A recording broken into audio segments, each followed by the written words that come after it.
Throughout the history of NASA's spaceflight, few select names ring out loudly through its history.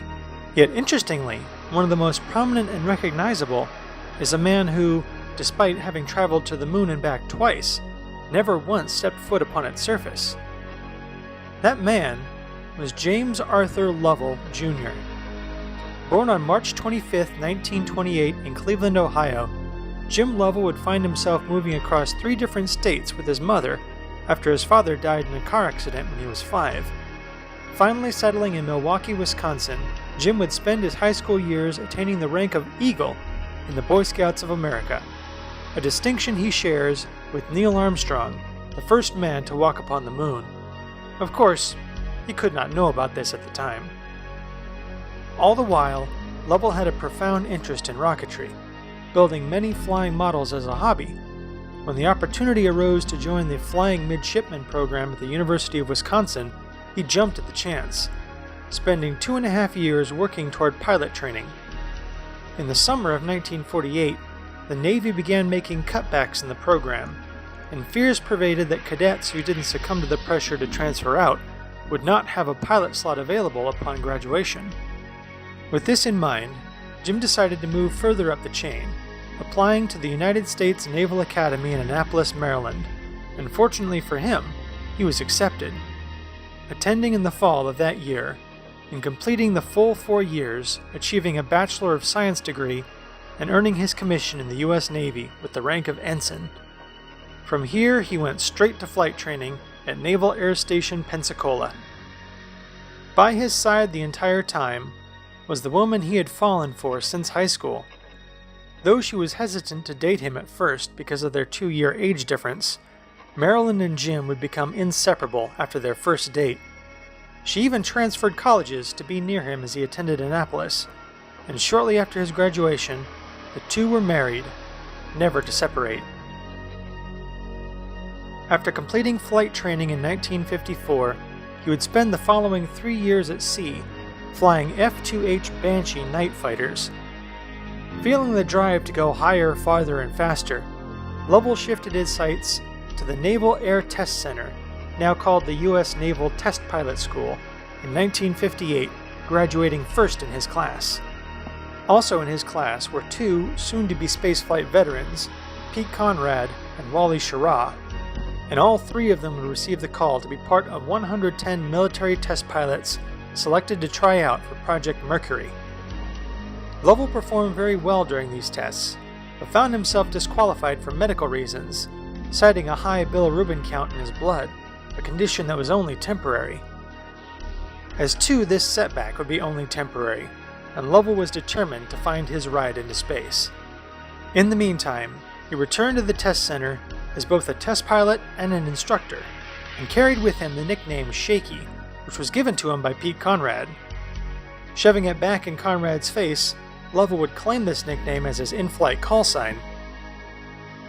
Both men would reapply for astronaut candidacy when NASA sought a second class of astronauts in 1962, and this time both men made it, becoming part of the New 9, intended to supplement the upcoming Gemini program. While the first flight of Gemini belonged to Mercury veterans, Gemini 4's prime and backup crews were comprised entirely of New 9 rookies. In this case, Lovell found himself as backup pilot, alongside backup commander Frank Borman. The established rules of flight rotation determined that a backup crew flies as prime crew 3 missions later, which would see them on the most ambitious endurance flight ever attempted, in the flight of Gemini 7. A full 14-day mission crammed into the space as tight as a sports car.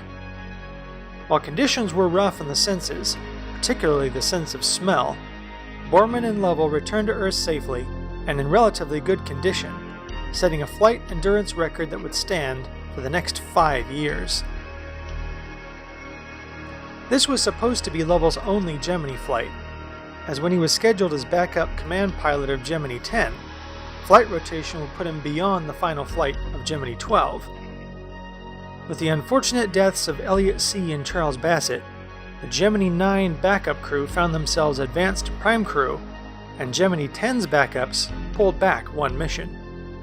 This put Jim and his crewmate Buzz Aldrin in line for the flight of Gemini 12, seeing Lovell as one of only 4 men to fly Gemini twice. And though no 2 flights of other astronauts could breach his 14-day endurance record, the 3 days of Gemini 12 would further extend that record to 17, a record that only he himself could break. And with the upcoming Apollo lunar program, he would get that chance. His first taste of Apollo came as part of the backup crew for Apollo 9, alongside Neil Armstrong and Gemini 12 crewmate Buzz Aldrin.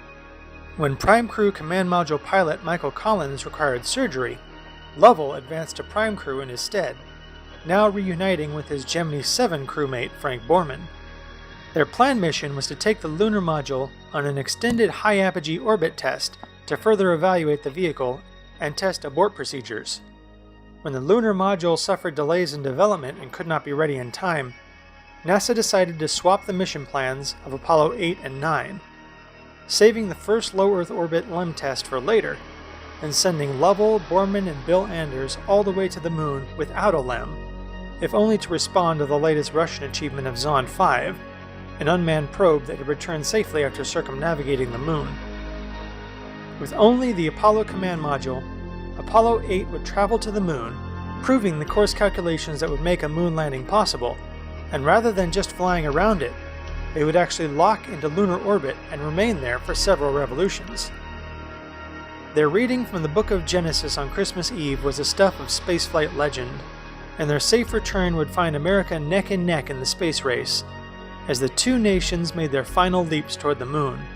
This also found Lovell's new spaceflight record at just under 24 days.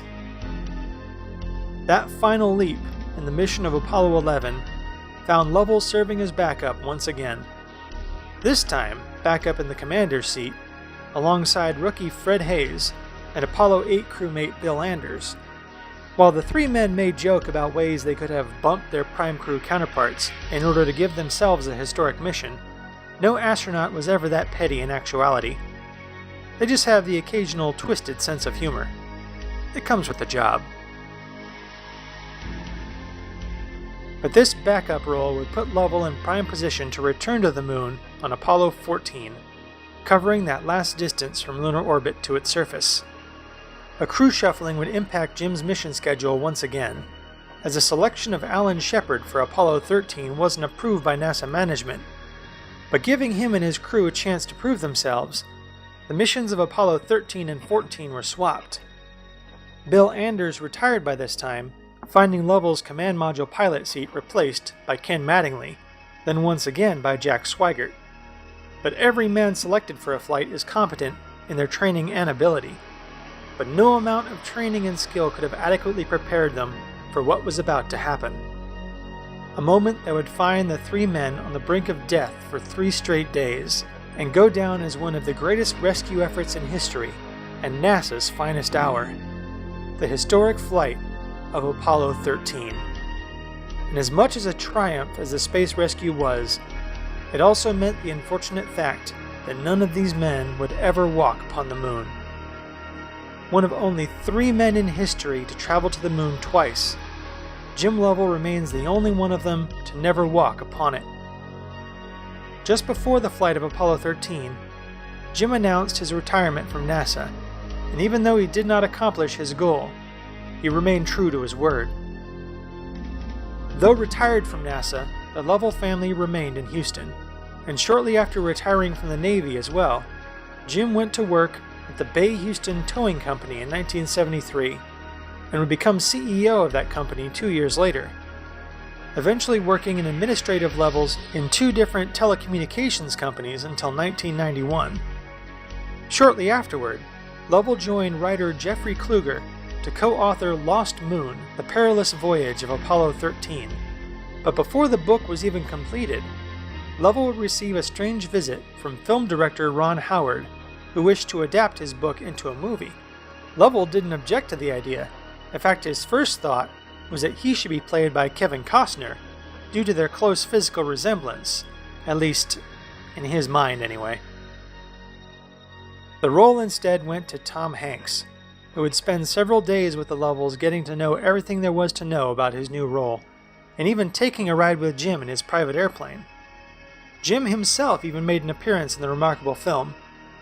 He was originally offered a cameo as the admiral on board the USS Iwo Jima, welcoming the rescued crew home. However, stating, "I retired as a captain, and a captain I will be," Lovell is instead seen in his captain's uniform in the closing moments of the film, shaking hands with his Hanks-portrayed counterpart as the Iwo Jima's commanding officer.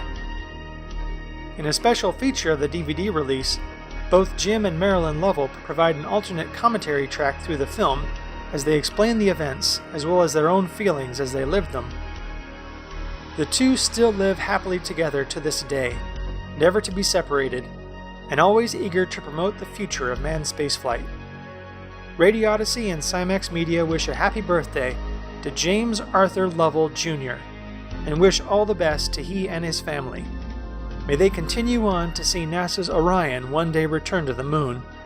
Their legacy and contributions will forever mark this week in space history.